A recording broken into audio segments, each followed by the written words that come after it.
Welcome again to another edition of the Southwest Climate Podcast. As always, Mike Crimmins.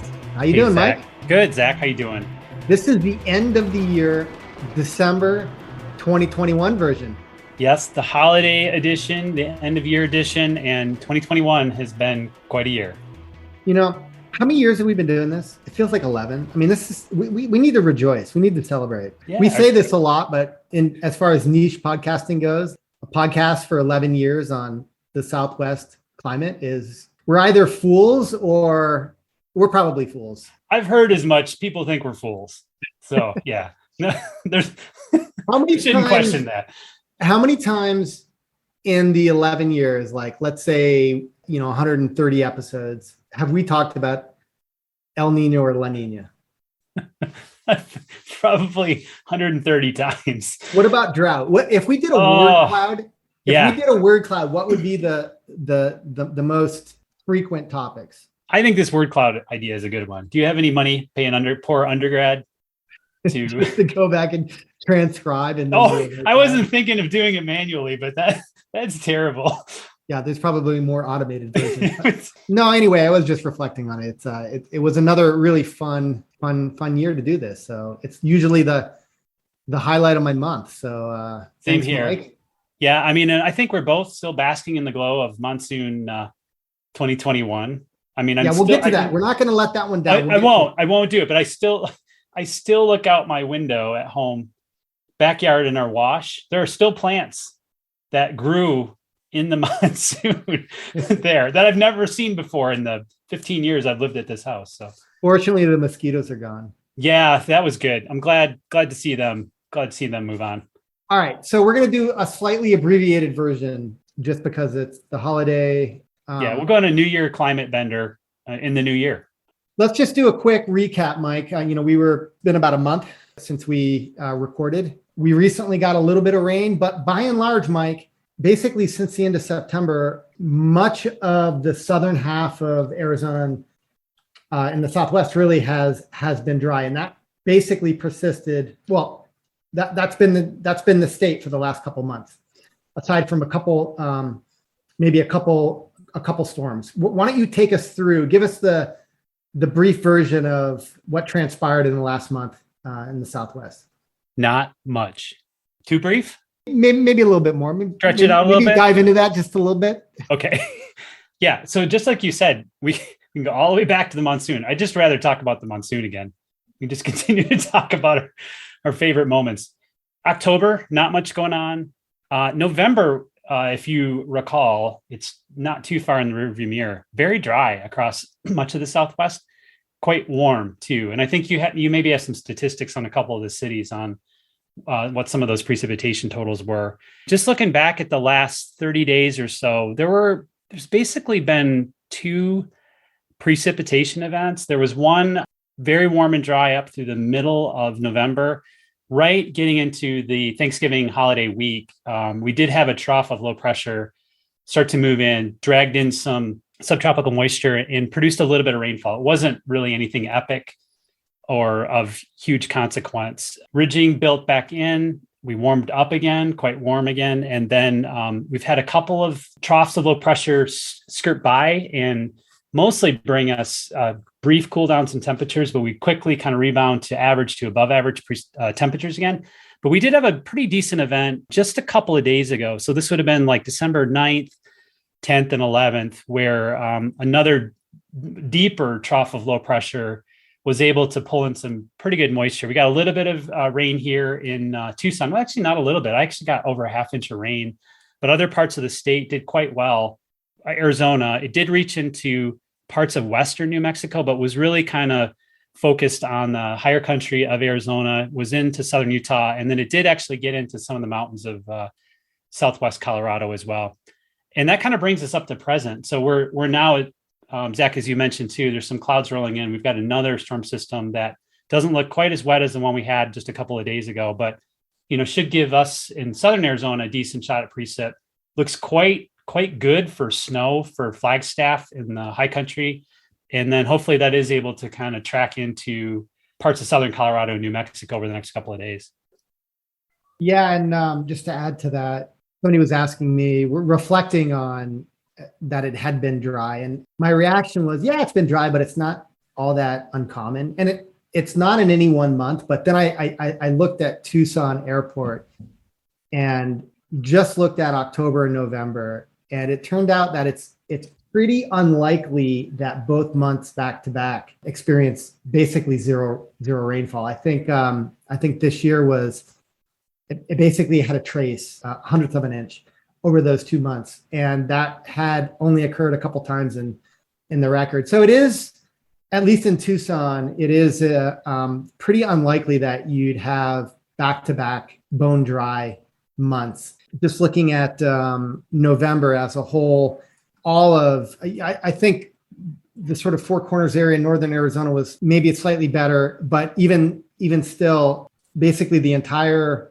Southwest, Arizona, New Mexico, southern half of California, and then the southern parts of Colorado, Nevada, and Utah have all been basically less than 25% of average. And that's more, I guess, more important for the mountain areas that it's been that dry, because obviously snowpack starts to build in, and we can talk about the snowpack condition, but it largely reflects a sort of dry start to the winter broadly across the West. And you basically have to go all the way up to the Pacific Northwest to where you see precipitation patterns that start getting to average and above average. And I guess if we brought this to sort of the expectation of the winter based on, this La Nina event, we can talk a little bit more about this in a minute. This is kind of the pattern that maybe we would have expected.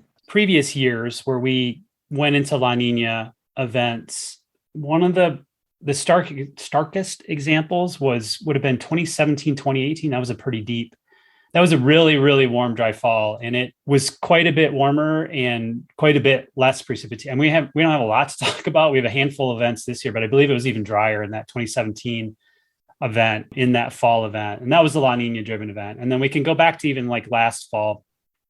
We didn't have much, right? We came out of that bone dry monsoon season and then rolled right into the winter. And we only had a handful of storms that really occurred a little bit later in the season, more December and then into January. And then we picked something up a little bit more. So a handful of events so far. October is kind of a toss-up month anyways for much of the Southwest. It could be that tropical storm activity would sneak in there. You get a little bit of late stuff in the early part of the month. Back half of the month could be the storm systems that are able to drop far enough south. California usually and the Pacific Northwest maybe get a couple of early season storms. And they did in October this year. We didn't really get in much of that action. And then November is a transition month. And we've had some very wet Novembers due to winter storm activity in not last year, but the previous year.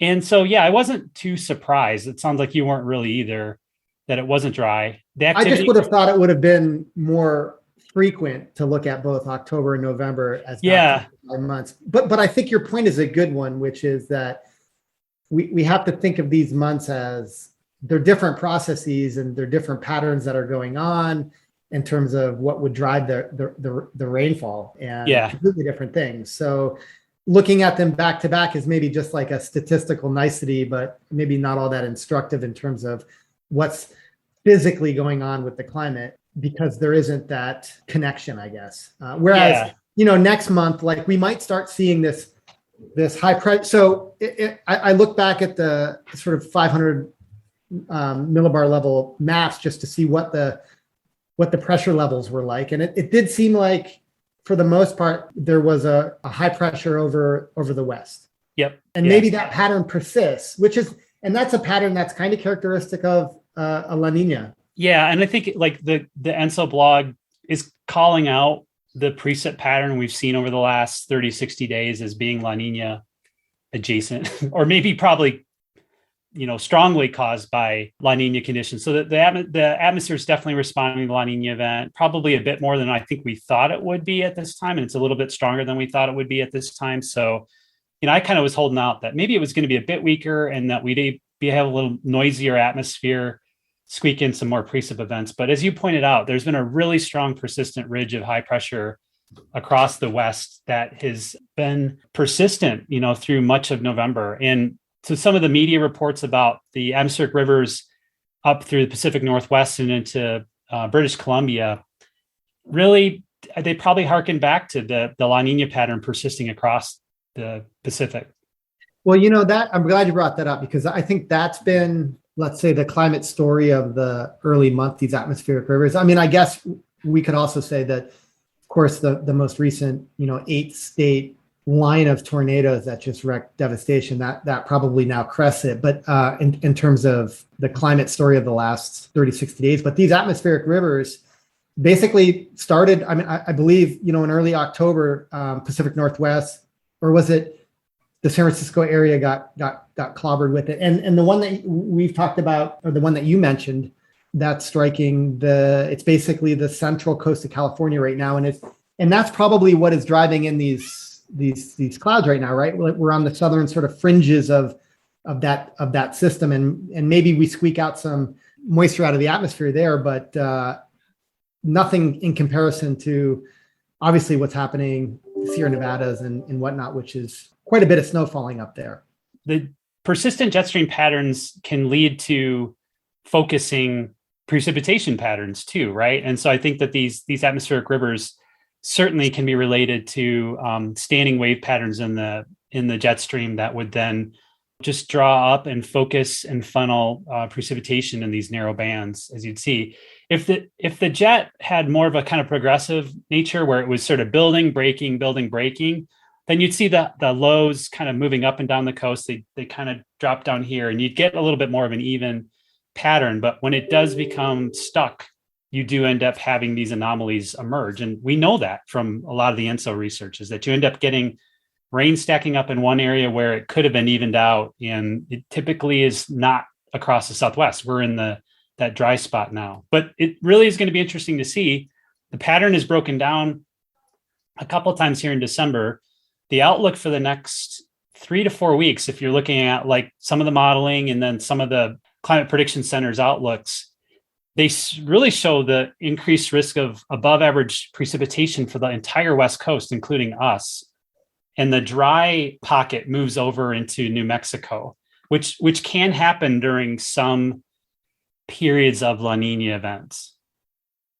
Yeah, and I think another consequence of the sort of persistence of the ridge is, if you look at maps of temperature across the West, it's been much above average. In some cases, the average for Arizona is as high as 6 degrees Fahrenheit. Sort of that's along the, let's say, the western part of the state, the high country as well. And, the southern half is anywhere above, 4 degrees Fahrenheit and above. So, which isn't surprising. These things, like if you get a high pressure, helping to prevent those storms from wafting in from the north, and so which would bring colder conditions. So these two things are related, but that also doesn't bode well for, or hasn't boded well for, the few events that have produced snow in the higher country. In fact, the one that you mentioned in, what was it, December 9th and 10th, did drop a little bit of snow up on Mount Lemmon.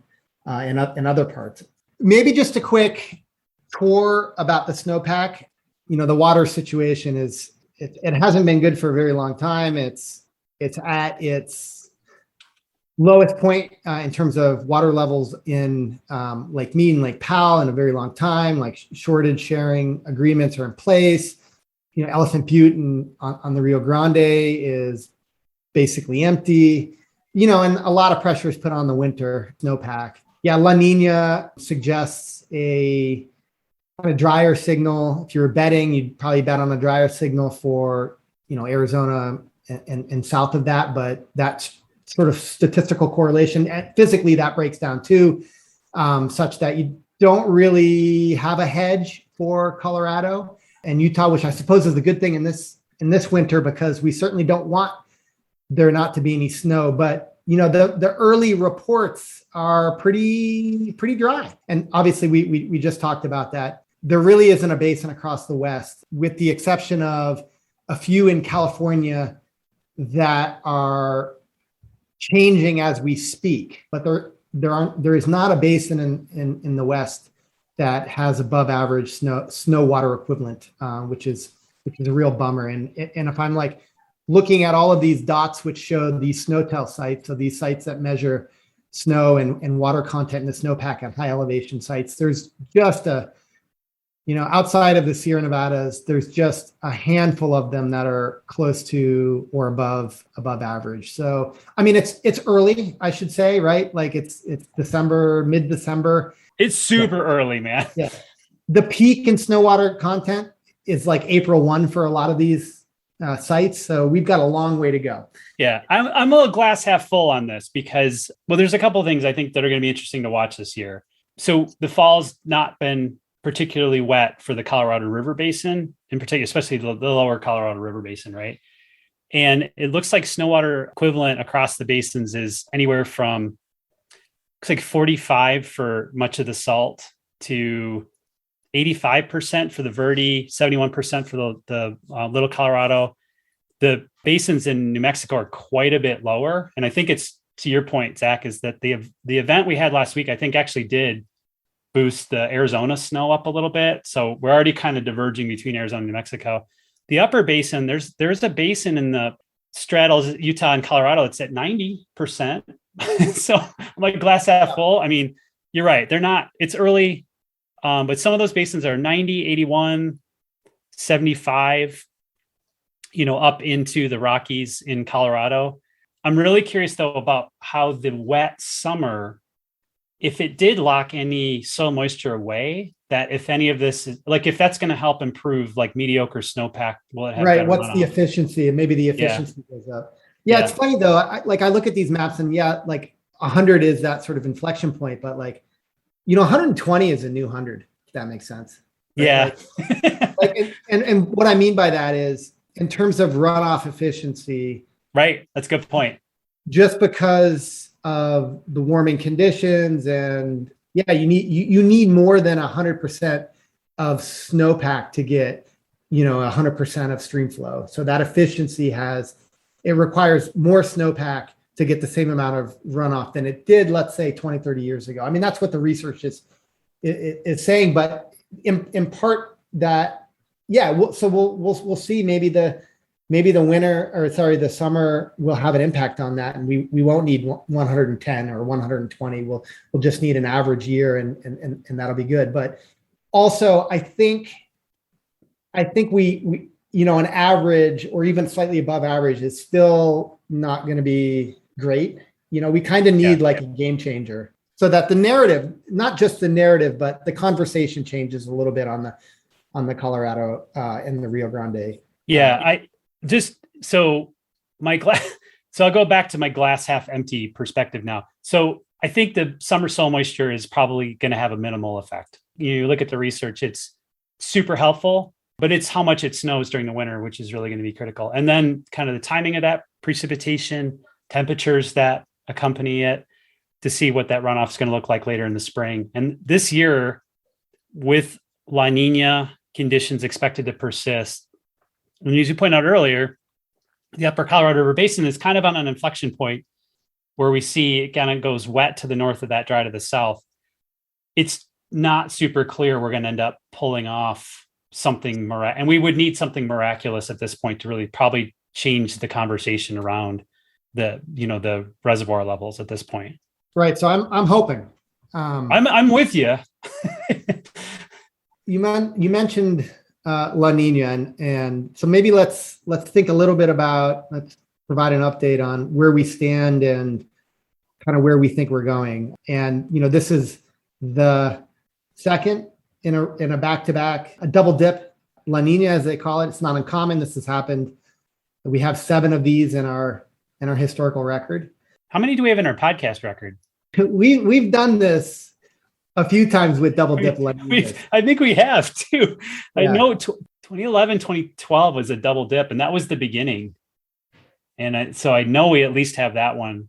We should have a normals period just based on the podcast. There is a physical reason why this is. I can't really explain it. I've read the papers that talk about it. I just don't understand it. I think conceptually like what usually happens, I think, is that these double dips occur following a relatively strong El Nino, which is interesting because the most recent El Nino 2 years ago was very weak. I mean, I don't even know if it was an El Nino. So we've now got this double dip following like a marginal El Nino, but historically these double dips happen when they follow relatively strong El Ninos. And I think that the reason for that is there's just a lot of heat content that goes out of the tropical Pacific Ocean during the waning stages of the big El Ninos. And then it just takes longer time to replenish. Yeah, it's a recharge mechanism. And I saw that same thing that you were just talking about too, is that the double dip was thought to be less common following weak events. And so it's kind of like this interesting research question. It also points to the fact that we have in such a short record when we're talking about, like 1950 to present for the way we really talk about El Nino events. You can, some of these events are like on one hand, like of their flavors and stuff like that. Yeah, no, there's no robust statistics going on. No, it's like, isn't that interesting? This is where the dynamics of it become so important, because if you can understand like the processes by which these things occur, then, I mean, that's a more robust way to think about it than just like the statistics. We can come up with some of the causal mechanisms. And I think that there's a lot of, I mean, it's complicated, right? Like these things are dealing with these coupled oceanic and atmospheric systems that are global. And so and I don't fully understand when I try to read those dynamics papers, it's like, I get like through the conceptual introduction and then like deep into the methods and dynamics of it. And it's like really kind of hard to follow, but I do think that there is solid explanations about why we would think that sort of strong El Ninos would lead to double dips and that sort of thing. Focusing on the statistics maybe is okay to be critical, but the dynamics are important to look at. Yeah, for sure. We don't have the dynamics nailed though. I think the real challenge here too is, so yeah, I think that we'd reasoned out that the double dip after the strong El Nino events makes sense. And I think that that's true dynamically. This double dip after a week, it's hard to maybe make that dynamical case. And it's interesting. I saw this written somewhere where the idea of a triple dip is not out of the realm of possibility. Well, no, I think it dynamically has happened in the historical record. I think it's super rare. It's like maybe happened once in the last 50 years. Maybe or something once, like that. So if you look at the subsurface temperature anomalies, when you do this kind of cross section across the equator, you usually see warm water chasing cold water, and this is sort of the subsurface cycle across the Pacific. And so you see this cold water coming to the surface right now, but there's still a lot of cold water behind it, which I thought was really interesting. And so it'll be interesting to watch the models, because that's what they're really looking towards, is that, the statistical models are looking at patterns. The dynamical are trying to sort of sort out where this surface interactions and then subsurface the temperature interactions are actually going to move over time. And so if they pick up on cold water through the spring that's not being sort of fouled or replaced by near average or above average water, then the models will start to lean towards another La Nina event forming later this summer. But it's so early, and we have all this sort of chaotic stuff going on in the atmosphere above that's still part of the nonlinear elements of the system that are kind of pulsing it and shoving it and putting it into different directions as well, which is why that forecasting is so hard. Points are La Nina's here. It's going to persist. We'll have it this winter. We'll see about where it goes. Expectation, I'm looking at the models now, Mike. The expectations are almost all the models that I'm looking at from the North American Multi-Model Ensemble are picking up on this dry southern tier signal, and sort of, it's like the canonical pattern: dry southern tier and then wet Pacific Northwest. And also maybe a bit of wet around the Great Lakes. So these models, I think the fact that they're all saying one thing gives me a little bit more confidence in them. Yeah, I just don't think there's going to be too much of a surprise how the rest of this season plays out.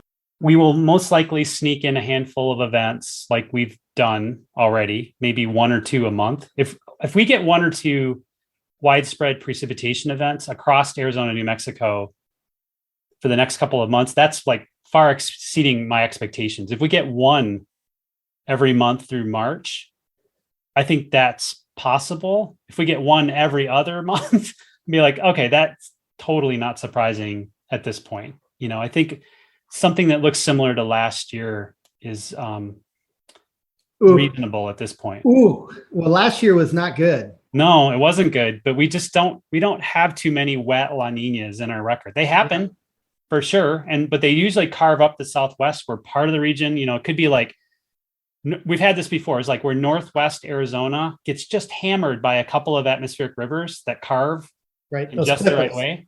Yeah. And it's just dry. It's dry. Southern Arizona, it's dry New Mexico.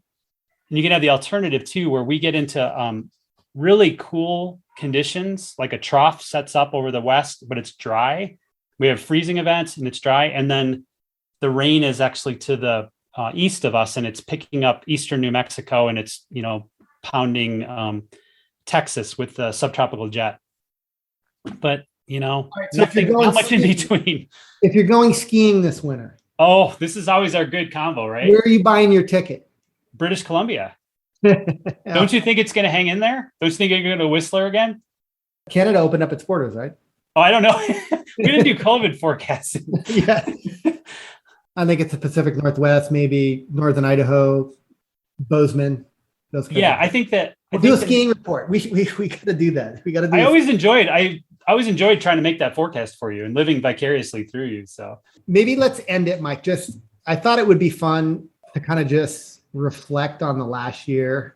Just thinking about like, what was your climate moment of the year? I was thinking about this morning. So I slacked this to you. I don't know if you had a chance to think about it. It's kind of a funny like play, right? Like you gotta pick a moment when you had some sort of insight on the climate.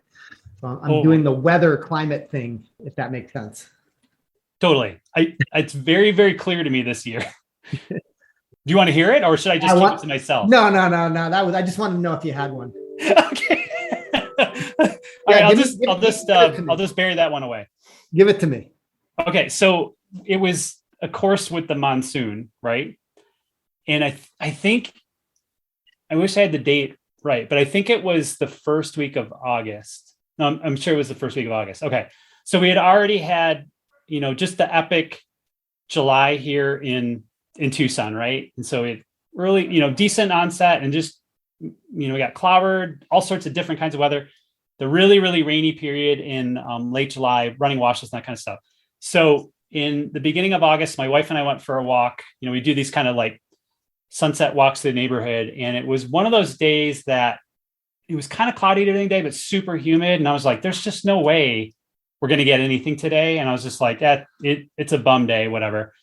And as we're walking the neighborhood, I see this storm cell trying to set up over the east end of the Catalinas, which is closer to us than not. And I thought, that's really weird. I wonder how it's doing that. And because it just seemed like the thermodynamics were off that day. It was a too wet to rain kind of day. It felt like a too wet to rain day. And you looked every direction. It was like rain into the south maybe, but it was just kind of overcast. And then I watched this rain shaft come out of this storm and just hammer. You could just, it was like thick gray cloud coming to the ground, but you knew it was just millions of gallons of water. And I thought, oh, that's really cool to see.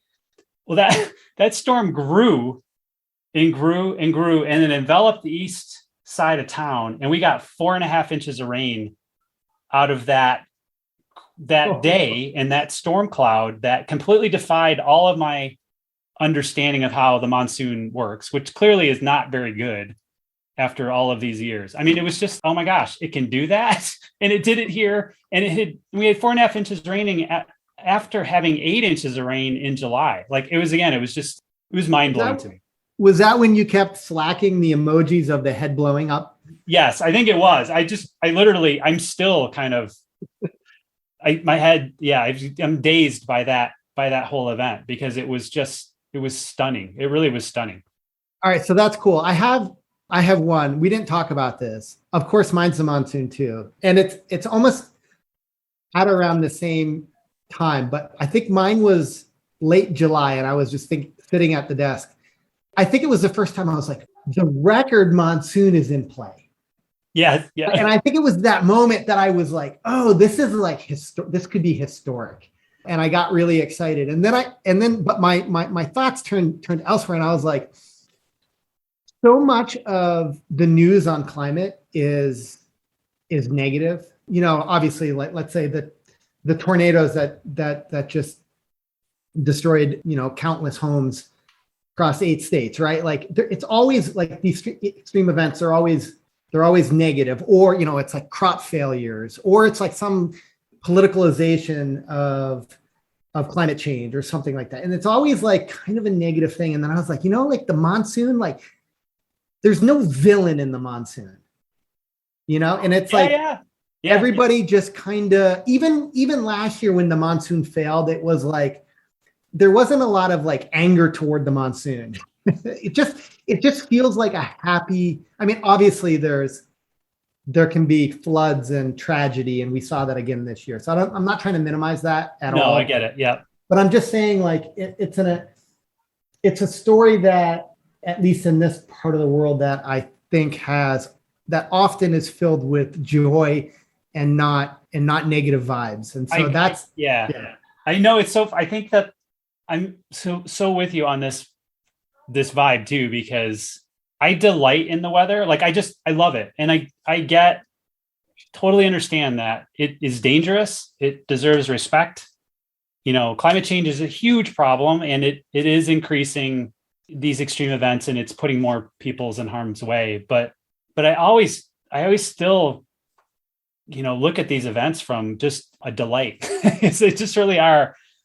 You know, the rain down here it's just that was that story too. I was just like, it was so stunning to try to figure out what was going on, try to understand what was happening, and then to be completely wrong about it in that way was just stunning. And that was what this monsoon was. And we have talked about this for months now. Is like it kind of changed the way that I related to the monsoon, because I didn't know it this way, because I've only lived here for 20 plus years. And maybe people, well, again, like you said, generationally, you don't see this kind of monsoon except every 30, 40 years. At least that's what the instrumental record has suggested is like, you know, for here in Tucson anyways. But yeah, and that absolutely just brings a depressing thought.